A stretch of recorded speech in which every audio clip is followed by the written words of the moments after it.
જીવન જેવું છે મારે. તો મેં બેઠો એની પાસે મેં સંભળાવો. મને કે આ ગીતને તમે કોઈક દી ગુજરાતીમાં ગાજો. મેં કીધું ચૂપ ચૂપ ખડ્યો ને ગુજરાતીમાં. મને કે ગાજો તો ખરા, એનો અર્થ શું થાય છે મને તો હજી સુધી કે ખબર નથી પડતી. મેં સંભળાવો. મને એમ કે જામશે. મેં તો સંભળાવો એટલે મને સંભળાવ્યું. મને કે છાના મુના બેટા છો જરૂર કાંઈ વાત છે, છાના મુના બેટા તો જરૂર કાંઈ વાત છે, પહેલી મુલાકાત છે એ પહેલી મુલાકાત છે, પહેલી મુલાકાત. પહેલી મુલાકાતમાં વાત એવી થઈ ગઈ, રાજા પણ ખોવાઈ ગયો, રાણી પણ ખોવાઈ ગઈ, કોઈને નો ખબર પડી, મજાની આ વાત છે પહેલી મુલાકાત. લે, રાજા ખોવાઈ ગયો, રાણી ખોવાઈ ગઈ, કોઈને ખબર ન પડી ને પાછી વાત મજાની છે. કે પ્રીતમની વાત પર ગુસ્સો જો આવી ગયો, માથાનો મોવારો મોઢા ઉપર આવી ગયો. હમણાં દિવસ હતો, હમણાં રાત છે, પહેલી મુલાકાત છે એ પહેલી મુકાલાત છે, પહેલી મુકાલાત છે એ પહેલી મુકાલાત છે. પછી મને ખબર પડી મુકાલાત કીએ છે. પણ મારો કહેવાનો મતલબ છે કે અમુક વાતોમાં આનંદ મળે, પ્રકારમાંથી. જ્યાં તમે ઊંડા ઉતરો તો તમે બધા ઘરના છો ને હાવ પેટ છૂટી વાત કહી દો. મેં વધારે પડતી વાત કરીને મારા વાઈફ ઉપરના દાખલા દઉં છું ને એને બિચારીએ કીધું છે કે તમને 4 પૈસા મળતા હોય તો આપણું ગમે એમ બોલવું.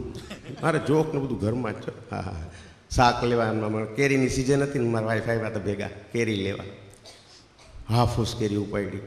તમે જો તો કેરી ઊંઘે માણા. મારા વાઈફે આમ એક શર્ટ મારીને રસિયા થઈ ગઈ. બોલો, બીજી કેરીનો ભાવ જ ન કીધો. ઓલા મારા હામું જોઈએ રેકડી વાળો. મેં કીધું આનું શું? મને કે તમે નીકળો યાર, આને લઈને નીકળો યાર. અને રસિયા જે શર્ટ મારી હતી ને જુદી રાખી દીધી. મેં કીધું કા મને કે આને હવે શર્ટ મારે તો આ લંગડો થઈ જાય. બોલો, હવે આને ક્યાંય મારે બહાર ન લઈ જવાય. કાંઈ ન લઈએ અમથી નખેથી ભરાવીને બટેટા ને રીંગણા ને બધા કોકના કોદી નાખે, કાંઈ લઈએ નહીં. બહુ મોંઘા. ઓલો કે મોંઘા નથી હોય તો ફેંકી દેવાના છે. એ કે હારા રહેવા દીધા. પણ બને ત્યાં મારા વાઈફ તો જો કે કોઈ દી કેળાનું ને એવું ન લઈએ, કેળા ન લઈએ બજારમાંથી વેચાતા. મેં કીધું કેમ? તો કે છાલ ફેંકી દેવી પડે, એવું કોઈ વસ્તુ કોઈ લે જ ન હોવાની, ખાઈ જાય ન લે વેચી નાખે. આવા વિચારો કરે. તમે તો બધા ઘરના છો, હાવ પેટ છૂટી વાત. હમણાં છે ને શ્રાવણ મહિનો ગયો તો શ્રાવણ મહિનાના સોમવારે સવારના આમ ધાર્મિક છે બિચારી. મને કે હાલને શંકરના મંદિર દર્શન કરવા. મેં કીધું ભાઈ શાંતિ રાખ, તું એકલી જઈ આવશું. મને કે નાસ્તિક છો ને આવો છો ને મંડી જેમ તેમ બોલવા છું. હું ના પાડું. અર્ધાંગીની છે ને સવારના પોરમાં 6:30 વાગ્યામાં ઉઠાડ્યો. મને કે હાલો અમારે સિદ્ધનાથનું મંદિર જામનગર. અમે બે ગયા. હવે શ્રાવણ મહિનાનો સોમવાર હોય એટલે કેવી ગળદી હોય, મોટી લાઈન લાગી હતી. મેં કીધું આમાં કઈ વારો આવશે? મેં કીધું રેવા દે ને બાપામાં કઈ વારો આવશે? મને કે બધી વ્યવસ્થા થઈ જશે. જે એક હરસેલો માર્યો ને 20 જણાને કાઢી નાખ્યા. મને કે આવતો રે. છબી વાહે ગરોળી ગરી જાય એમ હું ગરી ગયો. શ્રાવણ મહિનાનો સોમવાર એટલે બધા પોતપોતાની રીતે દર્શન કરતા હોય. કોઈ દૂધની લોટી ચડાવે, કોઈ પાણીની લોટી ચડાવે, આ તેને બધું એ રીતે બીલીપત્ર ચડાવે. બધા પોતપોતાની રીતે દર્શન કરતા હતા. આનો વારો આવ્યો, પોણું મંદિર રોકીને બેઠી. પોઠિયો થોડોક આઘો વયો ગયો. આની પાસે કાંઈ તાંબાની લોટી નહીં, કાંઈ નહીં. ખંભેથી થેલો ઉતાર્યો. બધા ટેન્શનમાં કે આ શું કરશે. મેં કીધું શું કરે સાહેબ? મને કે બેસી જાય. હવે ત્યાં જગા છે? મેં કીધું બેસી ક્યાં જાય? આખું મંદિર ભરાઈ ગયું છે. બધાએ દર્શન મુખ તડકે આને ફરતે ગોઠવાઈ ગયા. શું કરે? થેલામાંથી મીંદડી કાઢી જીવતી.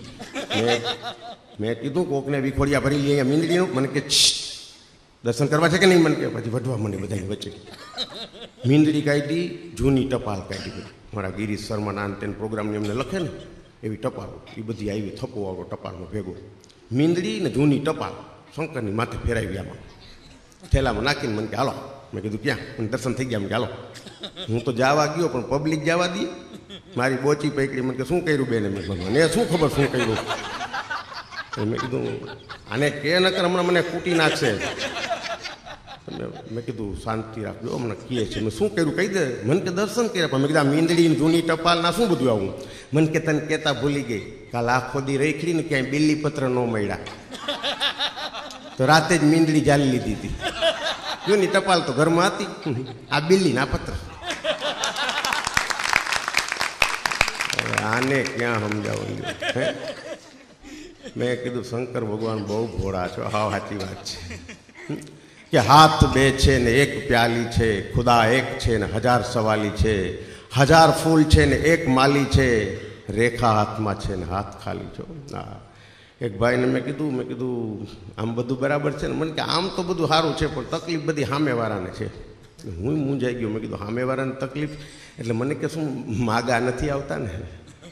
એટલે મેં તો સામેવાળાને તકલીફ, મને કે એની જ તકલીફ કહેવાય ને કે હું તો બધે હા જ પાડું છું, એ લોકો જ ના પાડે. એટલે તો તારામાં વાંધો છે એમ કહેતો નથી, પણ આવા વિચારો કરે માણસ. એટલે માણસને શું કેવું, હું મુંબઈ જતો સૌરાષ્ટ્ર મેલમાં.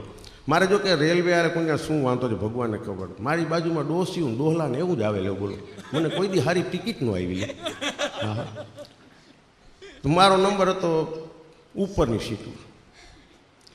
ટ્રેન તો બરાબર ચાલુ થઈ ગઈ. નસીબમાં શું આવે, મારી સામેની સીટ હતી એક ખાલી હતી. મેં કીધું અહીંયા કોઈ જમાવટ આવી જાય તો કામ થઈ જાય. મેં કીધું ટાઈમ પાસ થાય, આપણો કોઈ ખરાબ ઈરાદો નહીં, પણ નસીબ નબળા હોય એને આવું જ થયો.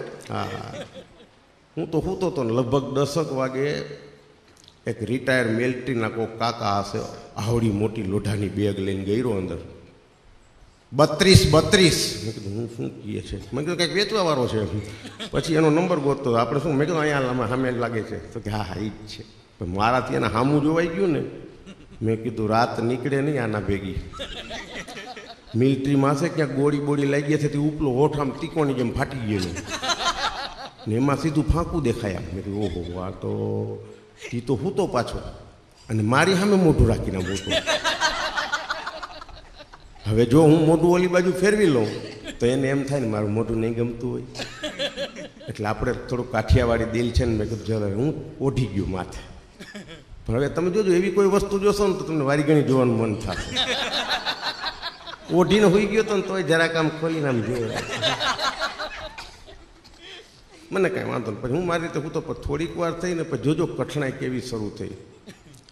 આમ તો જો કે શરૂઆતમાં ગ્રાઉન્ડ ફ્લોરમાં જે ભાઈ નીચેની બર્થમાં હતા ને મને કહેતા હતા, મને કે વસંતભાઈ તમે નીચે સૂઈ જાઓ તો હું ઉપર સૂઈ જાઉં. મેં કીધું ના, અમે કલાકાર શાંતિથી ઉપર સૂવું હોય ને. મેં ના પાડી હતી. એ મારી તો પહેલે કઠણાઈ. જો આ પાડી દીધો તો કોઈ ચિંતા નહોતી. અડધો કલાક થઈને તો કાકાએ તકિયો કાઢ્યો. ઓલો હવા ભરવા નથી આવતો.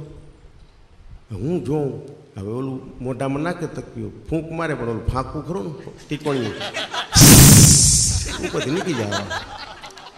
હેવો હલવાણો કાકો. આપણે કાઠિયાવાડી દિલ. મેં કીધું કાકાને બિચારાને તકલીફ છે એટલે મેં કીધું લાવો ભરી દે. આપણે વડીલ તરીકે એટલું તો આપણે ઓલું કહ્યું. એટલે મેં કીધું લાવો કાકો ભરી દો. બિચારાને તકિયો આપ્યો. એમ તો એને મોઢામાં નાખ્યો તો એટલે ન નખાય, પણ હવે બીજા સેવાનું કામ કરવા નીકળ્યા જ છીએ પછી કોઈ સવાલ જ નથી ને. એટલે લીધો તકિયો. મેં તકિયો ભરી હવા. તકિયામાં હવા ભરવી એક મહેનતનું કામ છે. ધ્યાન ન રહે તો ધોરી નસ તૂટી જાય.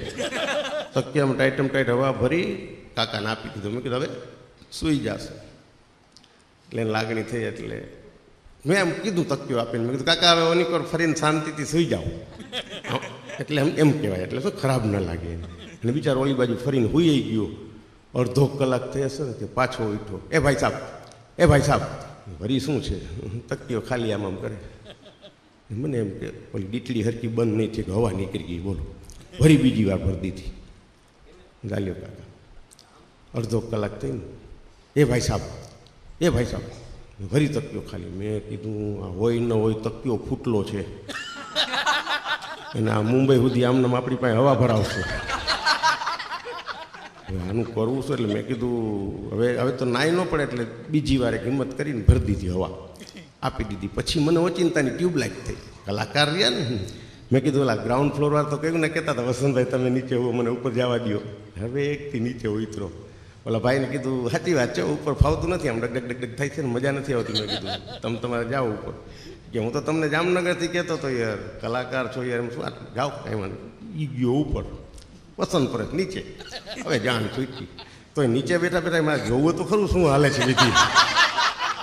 હું અડધી કલાકની રાહ જોતો હતો. મેં કીધું અને અડધી કલાક થઈ ને કાકાને તો માણા ફરી ગયું. એની યારે કોઈ સવાલ નહીં. એ ભાઈ સાહેબ આ બિચાર આનો પહેલી વાર મારી જેમ તકિયો આમ કર્યો. પહેલી વાર તો કોઈ ના ન પાડે.